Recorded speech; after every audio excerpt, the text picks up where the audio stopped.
of those Let's get this jelly here while we wait. solmices, jellies. That we've seen a few of these floating by. They look like a little alien spaceship to me. 10 centimeters in diameter or so. Thank you. It. Yeah, thank you.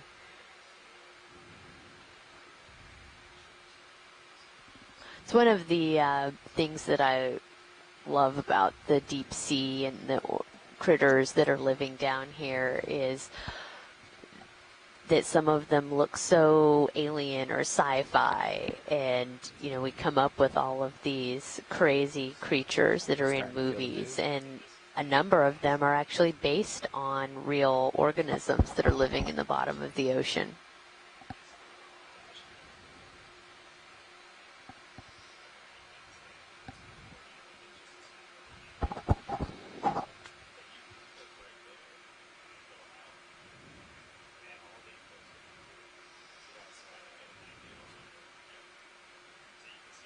That's really great. Thank you, guys. Yeah, so you can see if you look at camera 2, which is the overhead from Sirius looking down on the D2, and as it's coming into view now, just another one of these great thickets of live Lophelia, all of this bright white. And so this is off to our port side this time, which would probably indicate that, you know, again, we are going to be looking to the left and going up the slope of this mound. So if we can just kind of follow this along, that would be great. Yeah, copy that. Actually, there seems to be like two little ridges here. Uh-huh. So this is the one more to port, and we can be jumping between these two a little bit as we come along. Okay, that would be great. Thank you. Yeah, I'll stay over a lot of the bright coral coverage. Let's do a snap here on the sponge. That's one that we have not seen previously.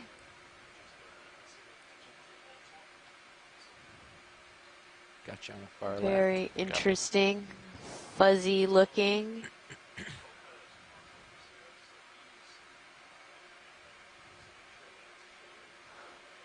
Yeah, I am at a loss. It does not doesn't look like a sponge that I've seen, but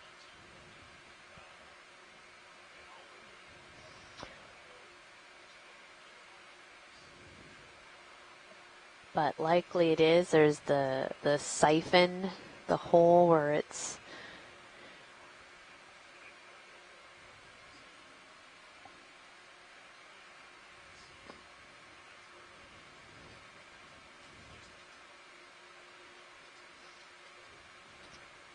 come in tight if you have any more.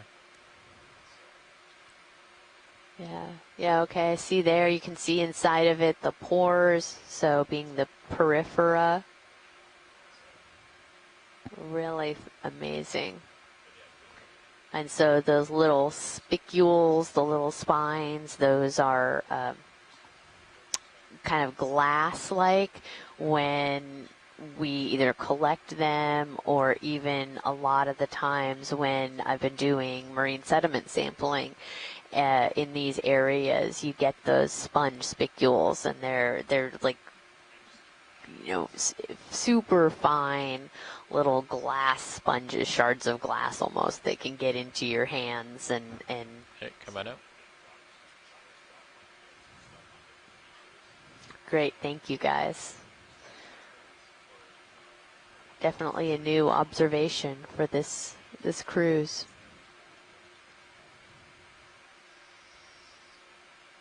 Pushing ahead. Yep. Yeah, so coming up kind of along this ridge again, another dense coral thicket. Way beyond our expectations here. Look over here, Jeff.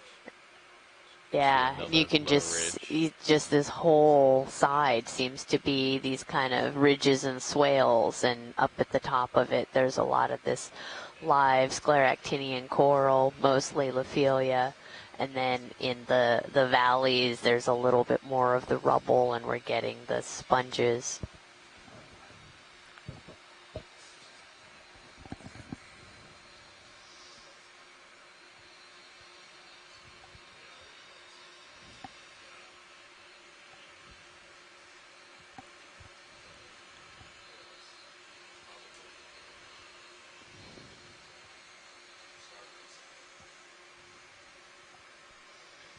And as you're seeing here, it's kind of the back side of these. Like and then looking in the overhead view, there's a lot more of that white live coral on the other Ship's side. Holding. I'll settle in soon. Copy that. So to me, this would indicate that this is a very long-term, persistent, just sort of the right speed current that's coming from the north towards the south, providing a lot of nutrients. We're at about, 10.5 degrees Celsius, water temperature, salinity 35 or so. Good copy, thank you. Or 35.3. So just really right smack dab in the kind of optimal range of conditions for these coral. And this has been a really great dive for us as well compared to what we expected. There's a little shrimp swimming through the water column. What we expected compared to what we've seen in our mapping, our bathymetry. It looked like a pretty smooth, gentle rise to the top of the knoll, and what we've seen are a lot of these, kind of short dips and bumps, and as we've been going up and down and up and down, and just seeing this persistent, thick coverage of the Lophelia fields. This kind of information you can only get from actually being down and looking at this, physically looking at it. Another 30, we'll do 260 this time. Copy that. I have a lot of people ask me about the resolution and how much we know about the seafloor, and why it's necessary to continue to do these types of expeditions. And I think this is the prime example of why that is so important, because we just can't see the resolution of what's on the seafloor from mapping at the surface. We are able to map the surface of the moon, the surface of Mars, with satellites, but our seafloor is under all of this water, and we can't do it with satellites.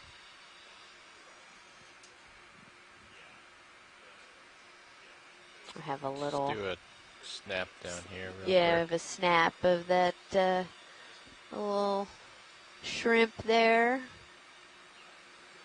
Couple of them hanging out. Yep.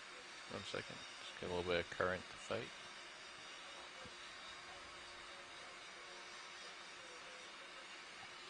Some crinoids. All right, go ahead in.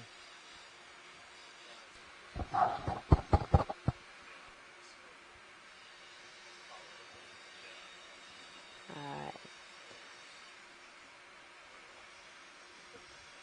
Some great footage there. Yeah, I think there's a lot of water flowing by. There is, yeah. You can see the. Wonder if we're like near a thermocline.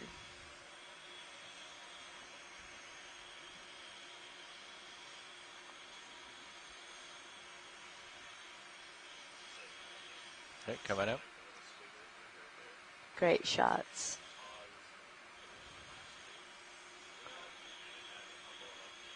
And then as we're zooming out, we can continue moving, but when we have a little bit of that high, we can see all those little yellow circular dots on the bottom.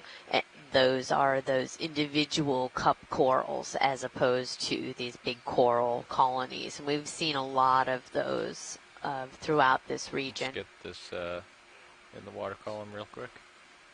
Go ahead in. Oh, yep, there we have a salp. I believe it's a salp that's floating by. Some more of those kind of strange sponges that we haven't seen before.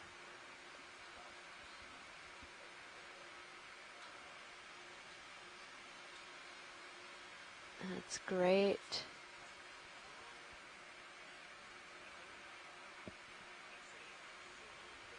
Hey, come on out.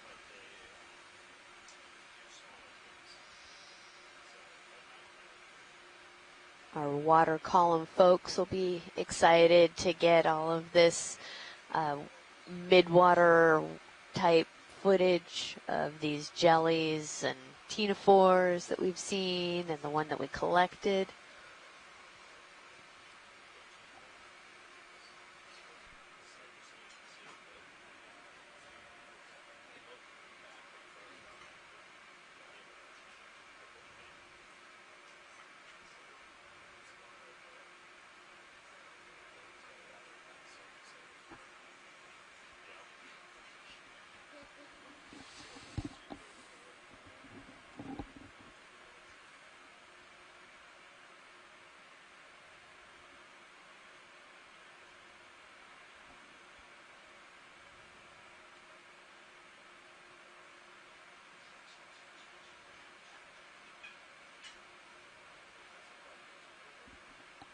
Do a quick snap here.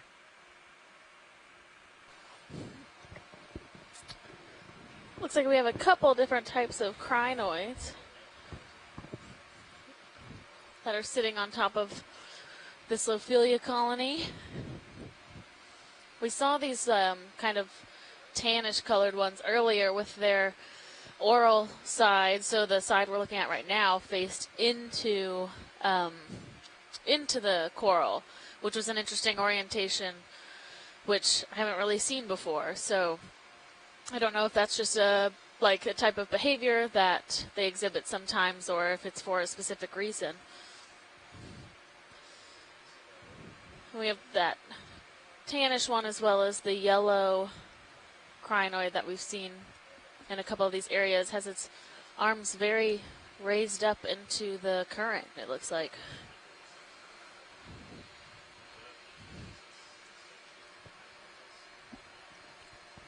And another pencil urchin. Just come on in.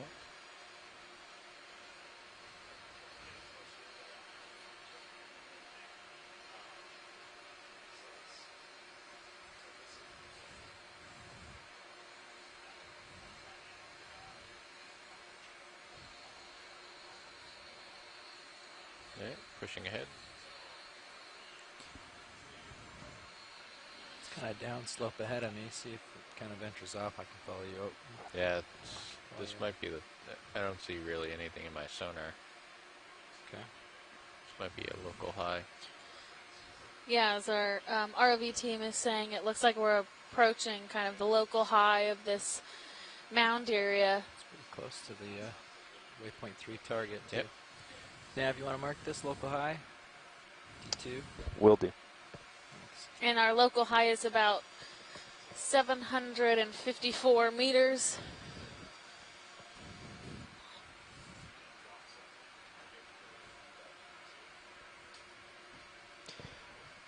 What's the hotkey for editing the last target you dropped? Is there one? F6. Thank you.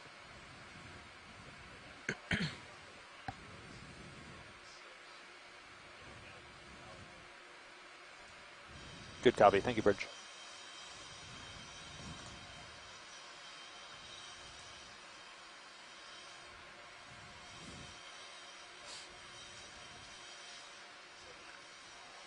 So we're at the local high for this mound, and we've kind of worked our way over a couple hills on our way up this feature. And we do have Waypoint 4 is on another local high, but I will let our ROV team assess the direction that might be best for us to travel. What temperature do you have in the CTD nav? For ROV, 11 degrees C. Oh, that's really warm. Yeah, so we've been at about between 10 and 11 for the majority of this dive. Actually, it kind of jumped about 0.5 degrees between 12 p.m. and currently, so about 12:30 p.m. Or on the ship time. Sorry, I'm getting pushed. So have we? All right, Nav, you want to strike bearing distance to the next high, and we can start heading that way? Sure. Let us know which way we're going. Just grab from waypoint 3 or me, whichever one, or between those, and out to waypoint 4 and see what that generally is. 275. Yeah, so it looks like it'll dip down, and then I don't know if you guys want to go along the ridge there and then come back up, or just cut straight across. I think I say just go across. What do you Straight think, across? Jess? I would say straight across. How far is it? Sorry, 60 meters, 50 meters? So 155 meters, Okay. 275 bearing. All right. How big of steps do you want to do? I mean, we can do pretty big steps. It's not. Yeah. We should try to sort of shoot for the middle relatively quickly, and then Do like 50 or 60 meters. do like a 50-meter move, and then Yeah. 275, 50 meters. See if we can find the next uphill. 50, Quickly, 50. Okay. And we could just do 270, make it easy, due west. I'll come around 270. Bridge, this is ROV nav. Could get another move in, range 50 meters, bearing 270 degrees, speed .2 knots.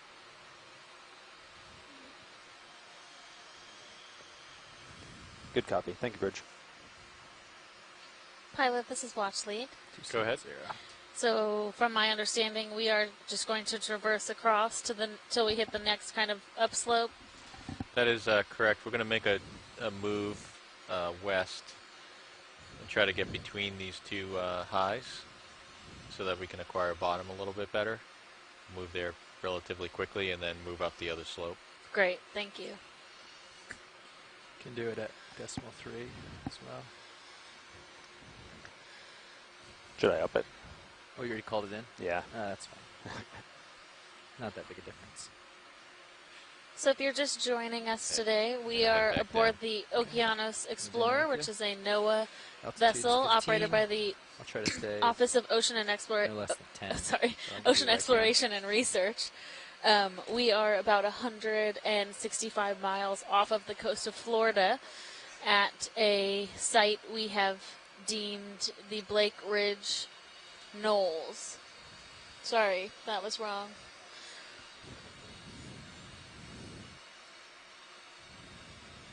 Blake Plateau Knolls. We are working about between 830 meters and 750 meters today, traversing up the side of one of these knolls. We just reached the local high of the first knoll, and we're working our way across to be able to work our way up the second knoll. And these features were mapped during last year's cruise in 1806. And they had wanted to do a dive in this area last year, but were not able to make that operation happen. So we're out here today. Oh, there's a jellyfish. So we're here today doing this, and what has been really interesting is that we had some indication based on the bathymetry that these would be cold water coral mounds, and they are in fact pretty dense cold water coral mounds. At the base of the mound we have a lot of coral rubble and a lot of octocorals that have been colonizing that space, and then as we moved up the mound, the live scleractinian or Lophelia pertusa coral coverage really increased until we were at the top of the mound with really high density of live coral. And so this has been pretty exciting considering the Blake Plateau had not previously been mapped, or the majority of the Blake Plateau had not been mapped until the Okeanos started working out here in about 2014. And a lot of this area was thought to be flat sediment, and it turns out that we have a lot more cold water coral diversity than might have been originally expected. Yeah, let's come on in video. Let's do like a partial while we wait. Yeah, we have these, it's like a sponge and a coral. We have a lot of these white plexaurid octocorals that could potentially be of the genus Swiftia. We have collected one on a previous dive, and we'll keep our eye out to potentially collect another later on in this dive, since they are quite characteristic of the area. Looks like you've started to move. Yeah, I've gained about 3 meters altitude, so I moved ahead a little ways. Copy. Coming in on you. Watchley, this is Nav. Go ahead, Nav. Hey, I haven't seen any markers for any distance measurements. Have you guys, you still want updates on course over ground, like how far we traveled? Yes, please. Okay. I can give you the next one from our the last local high. I'll let you know once we've covered another 100 meters from there. Great, thank you. Sure thing. Let's come in tight here, Bob.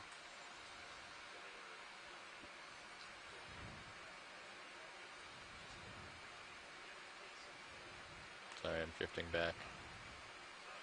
Looks like we have a small chrysogorgid octocoral. We've seen a couple of these likely different species today. Just over you now. And if you look really close, you see that small crustacean in there. That is a squat lobster.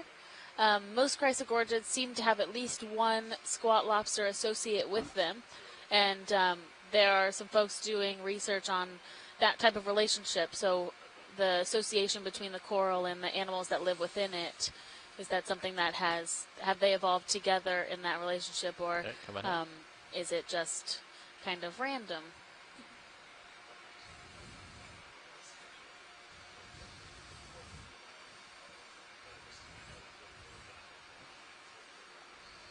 Probably halfway through that.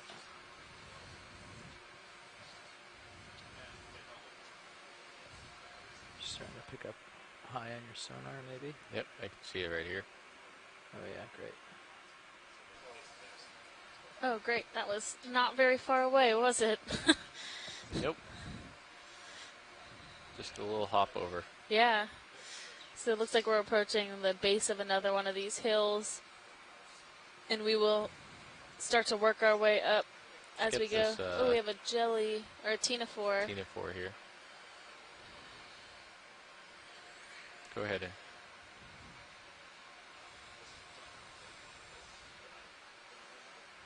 Oh, wow.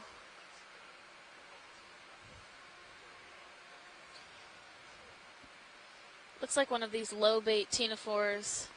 I think Mike Ford is in the chat. If he happens to chime in, I'll relay as far as any more specifics on identification. But you can see all those rows of cilia that are beating to help that organism move through the water column. It's truly beautiful.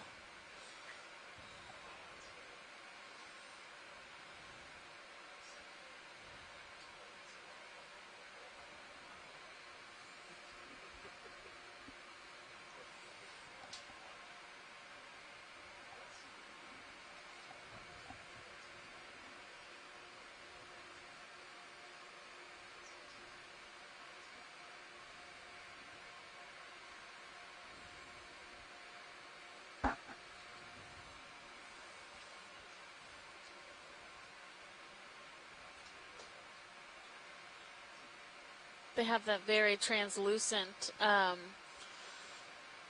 look to them, but with the great lighting and video work by our team, they're able to really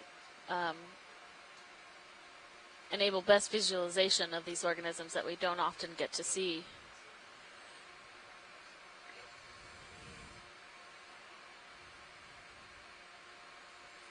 And Mike Ford has said it could be I'm going to say this incorrectly, but Bathocyro, and that they create feeding currents between the lobes. So they're able to, I think, generate current within those two lobes to push food towards the mouth of the organism.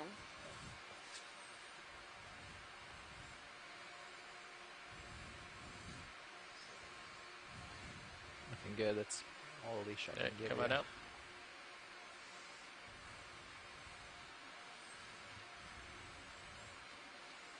Oh, look at it Looks going. like we got another maybe 5 meters or so in that move. Copy that. Very nice video, Acquired. team.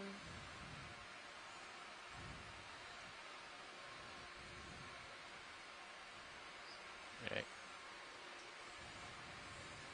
So you're still facing the direction of motion? Yes, I'm still at 270. I've come down quite a bit. I can come up again as you acquire if I need.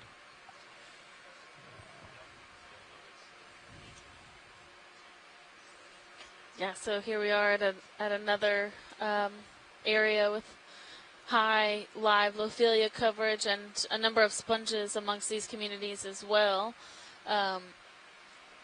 It seems that there must be, the way that the currents are moving through these mounds, that there's a side of the mound that these corals prefer, and we get these large aggregations of the live coral in those areas. I believe that's a nice bamboo as well,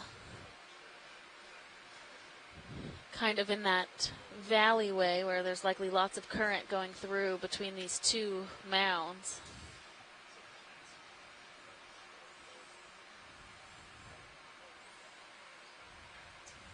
All right, let's try to take a zoom here. You can see Good the copy. Thank you, branches Bridge. kind of billowing in the current. I can't really get close to this. I could bring you a swing arm so you can get in there. I think this is Yeah, that's good. this is good for ID. This is one of the larger bamboos we've seen today. We saw a couple really large, exceptional colonies yesterday. Not necessarily around so much live scleractinian coverage, but this one is also quite extraordinary.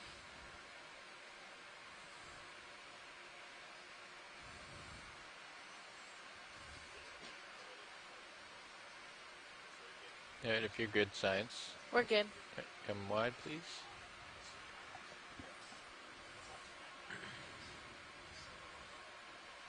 There's a fish over there. And if you're watching at home and you want to see more of an overview of where we are, if you look at video 2, you'll see the Sirius view, which is the vehicle above D2. And you can see these two kind of ridges or mounds of coral where we're above this one to the left with all of this dense live coral. And to the right, there's a little bit of a trough, and then you have another little local high, I guess not local high, but little mound formation just over to the right.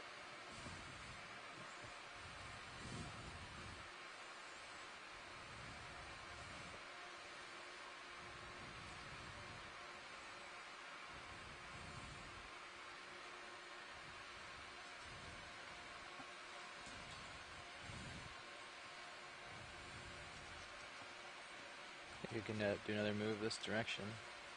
It's kind of lots of stuff ahead. Yeah. Pick a ridge, maybe follow it at some point. We have another. Do another 270, probably 30 meters. 30 meters? Oh. Yeah. Sounds good. We've not seen a lot of sea stars today, huh? No, we have not. Bridge, this is ROV nav. We saw one earlier that was on some rubble. We get another move in, range 30 meters, bearing 270 degrees, speed decimal 2 knots. That's a healthy patch. That is a healthy patch. Yeah. You can see, like, even from afar, you can see how Good copy. Thank fleshy you, Rich. that those polyps are, which is indicative of them being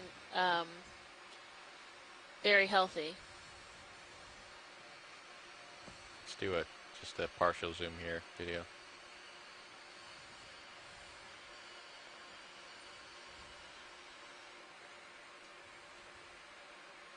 Wow, yeah.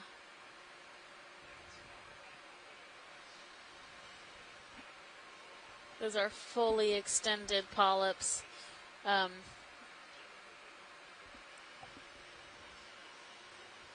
As opposed to if you look just past, you can see some where the polyps have retracted in, and it doesn't mean that those are unhealthy, it just means that they're exhibiting a different behavior at the time.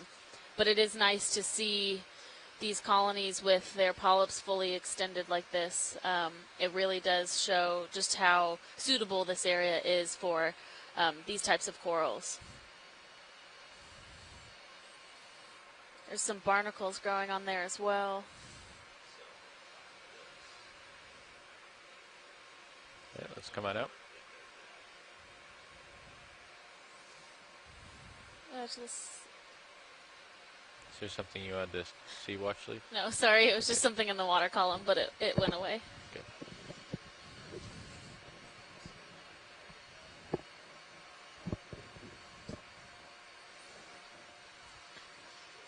And a note from Mike Ford on the ctenophore we were looking at earlier, that was that we got that really great video footage of. It's likely an undescribed species that they saw before when they were in the Pacific with the EX. So that is always good to note to know that these organisms really do have like a global distribution. So if it's in the Pacific and the Atlantic, they could be throughout all of the oceans.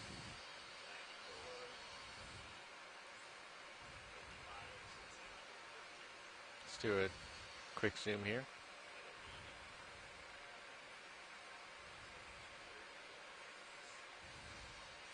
Looks like another bamboo coral with very fleshy polyps.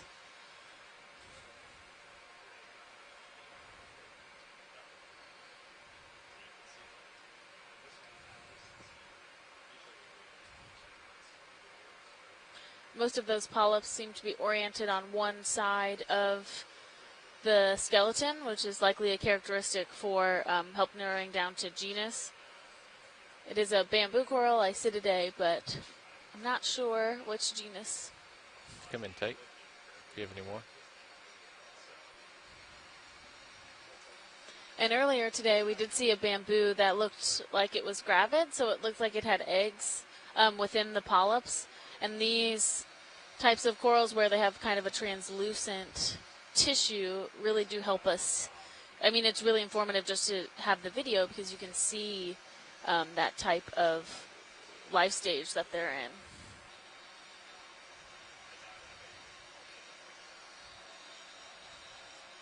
There's a little squat lobster hiding in that bottom branch.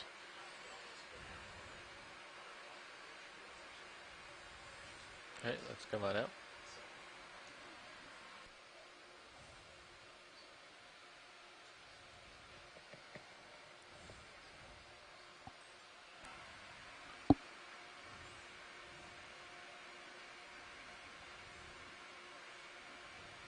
Not sure where to head next to see something out that way maybe, but from sonar it seems like maybe this direction. Maybe you want to reach out that way and see what we get.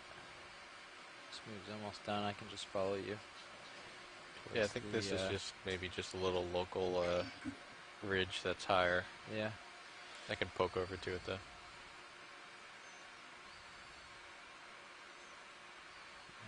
Yeah. Yep. So we have a fish, possibly a chimera. Just hanging out on the top of this coral mound. Hey, come on in.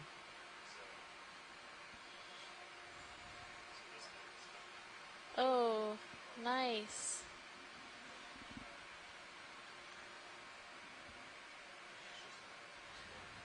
That is great to see.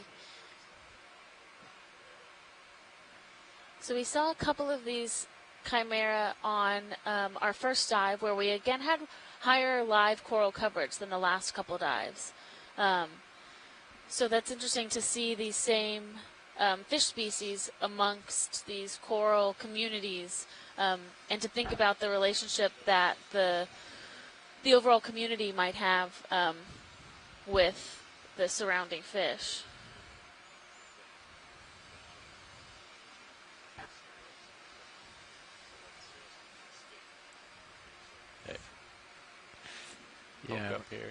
definitely starting to pick up a lot of stuff towards the southwest there. Yeah, this is a little local. Coming up. Following you. Another jelly. Just gonna poke over the edge, take a look. Yeah, take a scan.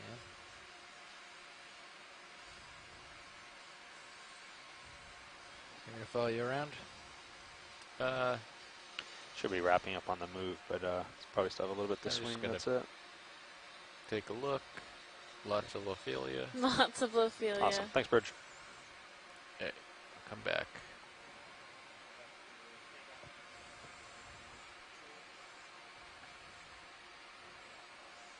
And our first couple dives, including this one, have really been heavily dominated by these cold water coral communities, and part of that is the plan for the whole cruise as we move up the coast is this area is high likelihood of cold water coral communities, and as we continue north, we will be visiting a couple cold seep sites as well as canyon sites where we'll likely see a different type of community associated with those habitats. Yeah, I think we just continue on here. All right, so we'll do like, how far out from me are you? You're like 15 or 20 meters away from me, and that's like another 10 or so. So we do another 30 meters, 270, so we can acquire that. Okay. Same as last. Yep.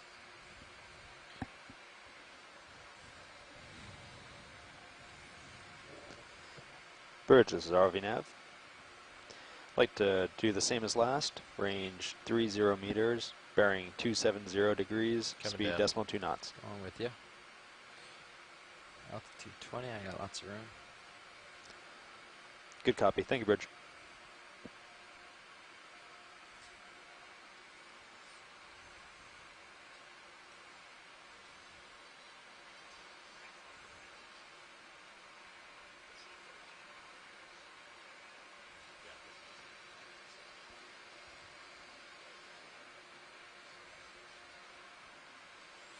Oh, hello.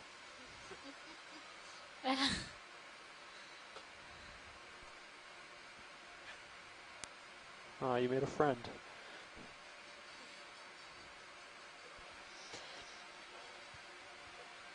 Oops. Bumping into the D2 there. There's another fish out there too. There's a couple of them. Mm-hmm.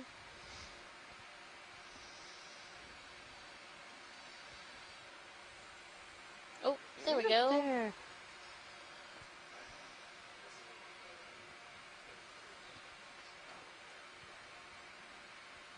See some kind of snapper or something? It does look like that, yeah.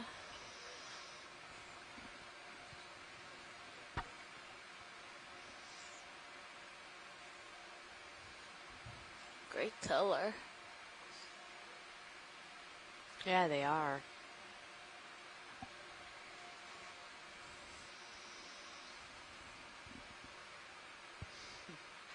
They're definitely curious. Yeah, they are.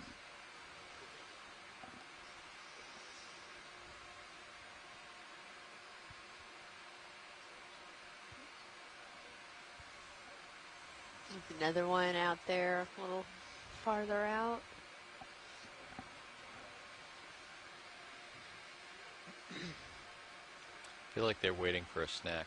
Give me a treat. No treats here. Except for the delicious food we get to eat on the ship.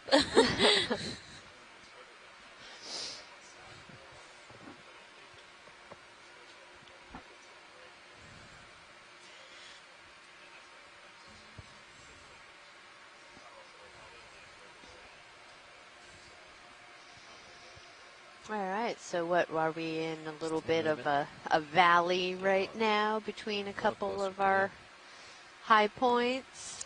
Yeah, it does seem to be a lot more hilly than our 25-meter bathymetry allowed us to observe from the surface. So as we're going through along our dive track, it's a bit more of an up and down than than I think we had originally anticipated. Yeah. With really one side, I guess more of the east side of these mounds being colonized by the live coral. Yeah, the north and east side, yeah. So we generally are like kind of working our way up one of these mounds. We hit that live coral area, and then when we traverse between them, you see all of this rubble that's built up between both of those areas of live coral dying over time, and that skeleton breaking up. Watch lead, this is Nav. Go ahead, Nav. Just want to let you know, we've covered 100 meters since that local high. Great, thank you. Sure thing.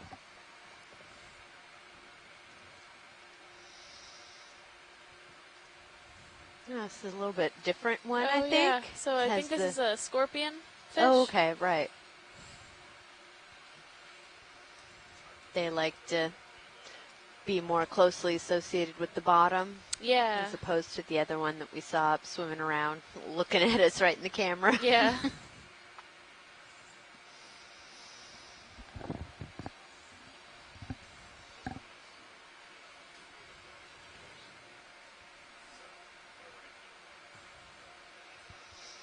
So is that all Lophelia in the back, or the kind of more narrow stalks? Is that something else? Yeah, so right behind to the right of the fish looks like Madrepora skeleton. Okay. Yeah, so to the left, this kind of more robust, not quite so zigzaggy skeletons are Lophelia, and then to the right is Madrepora. Okay, gotcha. Lots of little crinoids in there. Probably those post-larval crinoids that Chuck Messing had helped us identify before. Yep.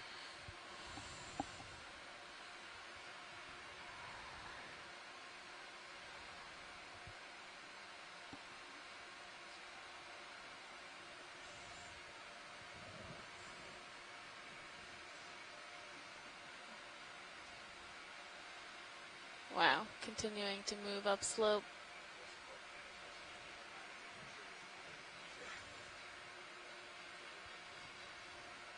Do a snap here. Oh, yeah.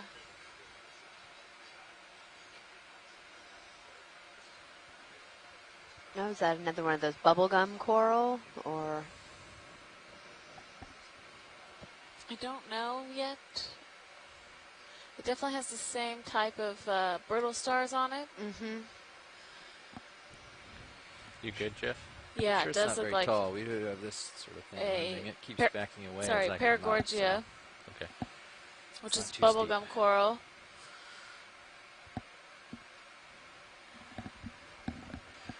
Really fine polyps on this coral. Yeah. And those really large ophoroids, which to me really interesting to see these ophoroids only on this type of coral while we're down here. Yeah. Because it makes you kind of wonder where. Is there another one of those jellies? Yeah, I think so. Kind of stuck under the coral. Okay, come on out, please. Looks like we have. There's at least 3 of Good copy. Oh, yeah, there's a couple of those right above it as well. I hadn't noticed that.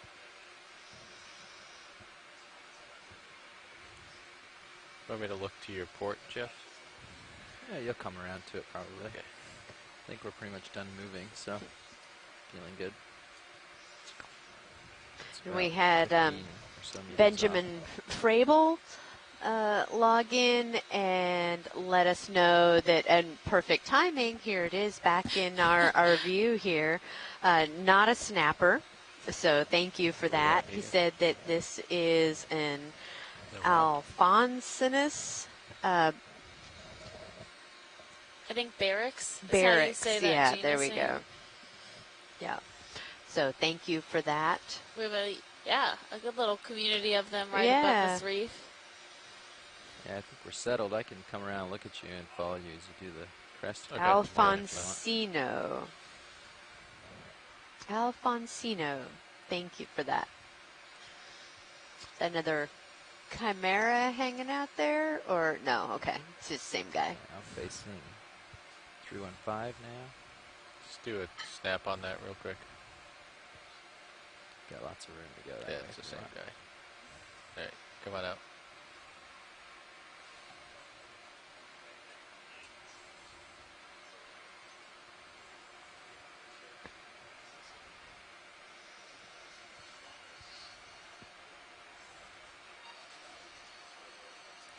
Yeah, so it looks like you have 2 ridges here. Kind of pick which one you want to do.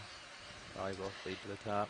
So, Benjamin, can you tell us a little bit about that Alfonsino that we saw? The really beautiful, bright, vibrant red color. Actually, don't see it either. I just have it. I just have it. Look at this. How far out is that? 20 meters, maybe? 20 meters?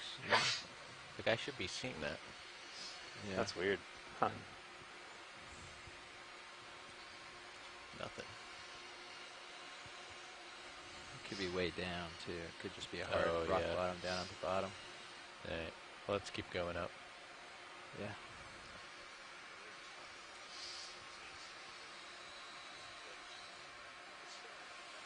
I think that 300 that you were on is, or maybe like. Yeah, a little 90.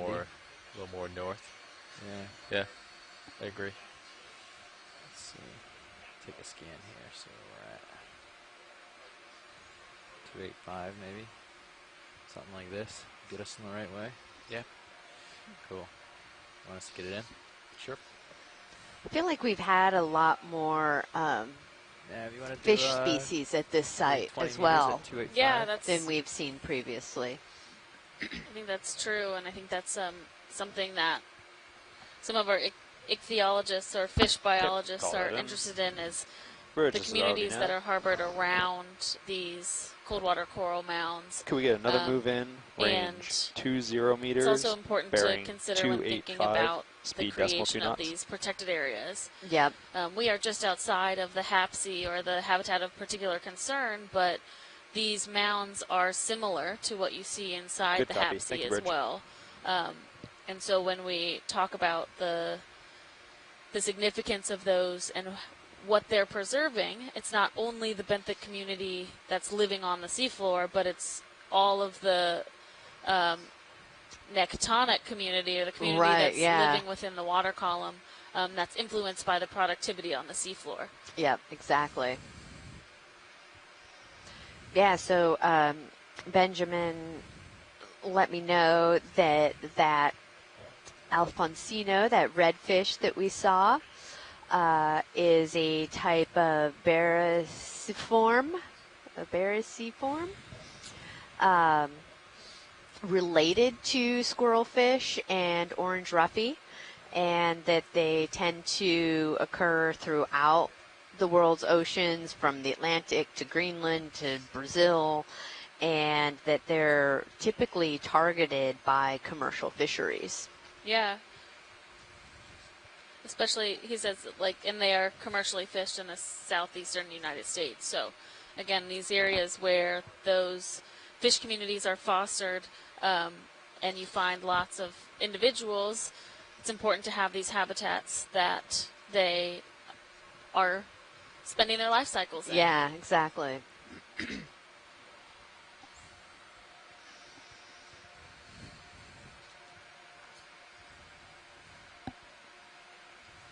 So thank you for that.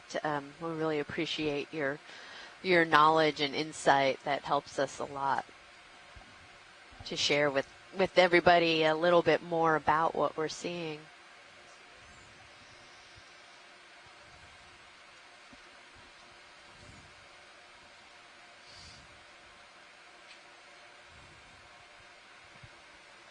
So we have there another sponge, similar to the one that we collected earlier in the dive. We just camera just went off. Yeah, I think. Oh, it's okay. We don't have to go back to it. Pilot was just commenting as you go. Copy. Thank you.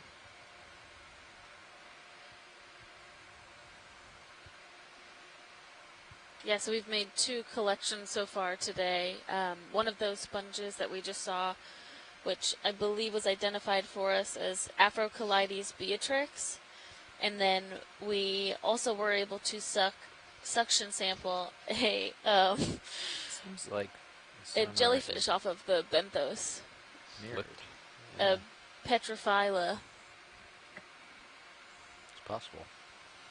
Yeah, because that's me, right? Yeah.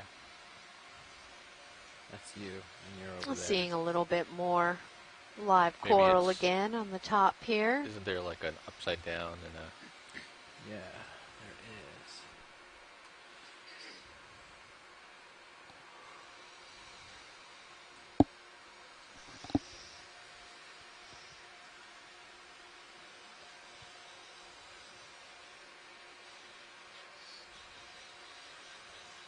I'll lose your sonars if I click this button. That's fine.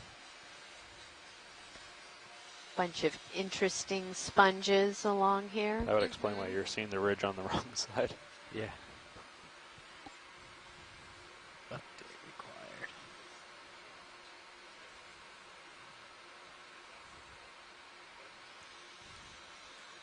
Good copy. Thank you, Bridge.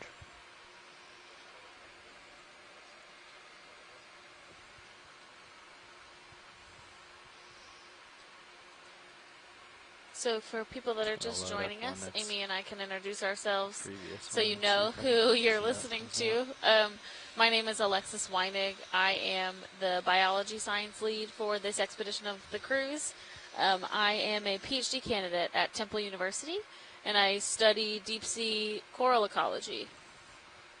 And I am Amy Wagner. I'm the geology science lead on this cruise, and I'm an assistant professor at Cal State University in Sacramento. And I study paleoceanography and paleoclimate and have used deep sea corals to try to understand past ocean conditions. And we are joining you from the NOAA ship, the Okeanos Explorer, about 165 miles from the Florida coast on the Blake Plateau, where we have been, let's see, the ROV was deployed about 3 or 4 hours ago, I guess about 4 hours ago, and we've been working our way along one of these knolls that was mapped on Expedition 1806 last year from the NOAA Office of Ocean Exploration and Research. And we have had a really interesting dive. Came down kind of onto the flat area and very sandy bottom, but as we worked our way up towards this knoll, it really just kind of going into some of this coral rubble that we're seeing here. Where did you find the settings for that again? But then very rapidly moving into some dense thickets of lot of live coral of the Scleractinian, Lophelia, Pertussa, that we've seen on some of the kind of high ridges along this knoll. What do you want me to type? Just today's date. Yeah, and we get these nice little octocoral. Good copy, thank you, Bridge. 24th. I don't know if we could call them forests, octocoral gardens, when we have this more rubble-dominated area then, where it seems like these small white plexarids and primnoid octocorals like to settle and spend their lives. Yeah. And this is maybe in areas that are a little more sheltered from the current. Not entirely sure. They tend to be on some of the lower spots, and then our bigger Scleractinian corals are along the sort of northwestern part of the highs where they're really in the current and getting a lot of food and nutrients. Yeah. It's interesting.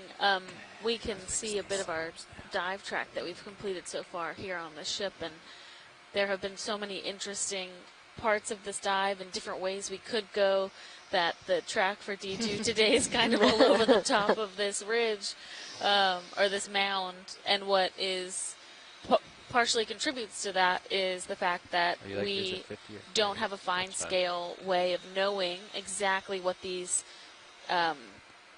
mounds will look like from a formation standpoint when we head down to the seafloor. So we work off of a 25-meter bathymetric map, and so, or it has a resolution of 25 meters. So when we come down, turned out that this was much more hilly than we might have potentially anticipated. A good direction, right? Yeah. You're on a ridge here.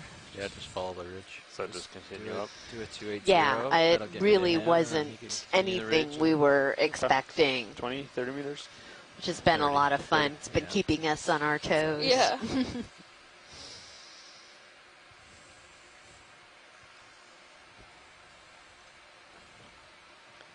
Bridge, this is ROV nav.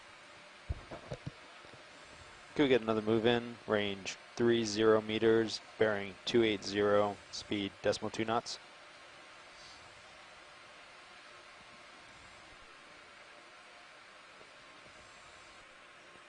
Good copy. Thank you, Bridge. Yeah, let's do a partial here, Bob.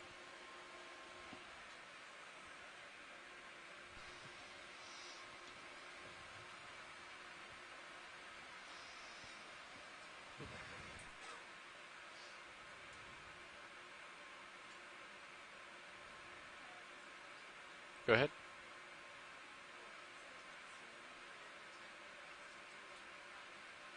Sure. Yeah.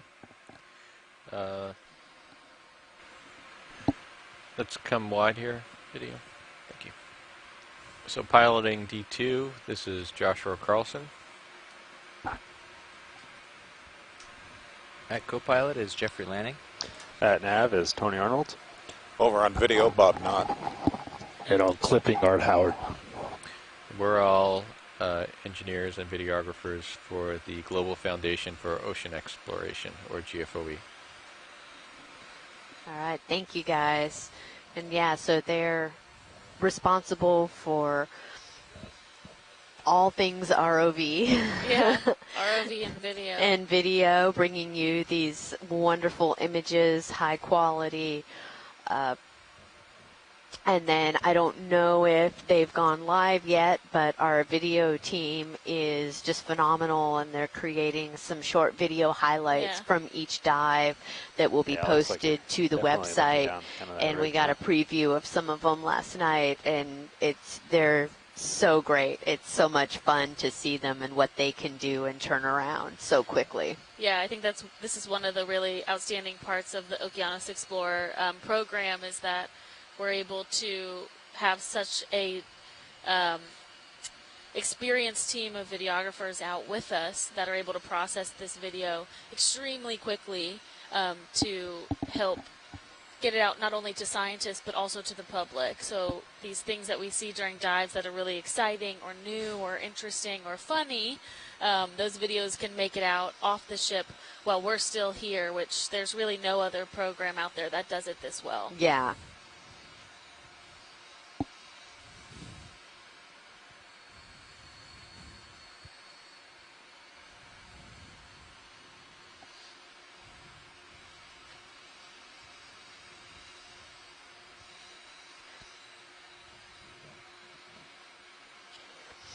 So one of our goals during this entire expedition is to kind of characterize the diversity and the extent of these deep sea coral and sponge communities.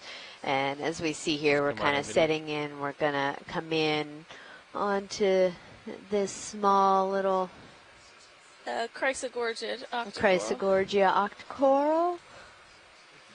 With the squat lobster in there. Oh, yeah, man, they are so good at hiding, aren't they? They really are.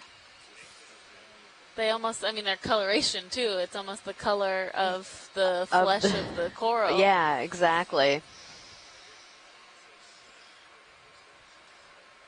Oh, and is that a really translucent brittle star at the top? Maybe, yeah, but there's also like something, I feel like, between us and the coral. Oh, yeah. What? Oh, you know, so the temperature is now 11.8.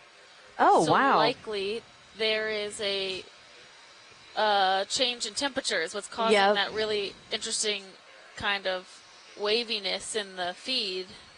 Yep. Yeah, so because we were at about 10.5 just 15 minutes ago. Yeah, it's been going up for the last, between 12:54 local and 12:59 local, it went up by 0.5 degrees Celsius. So as we've moved along this ridge, there's a temperature gradient. Okay. Ooh,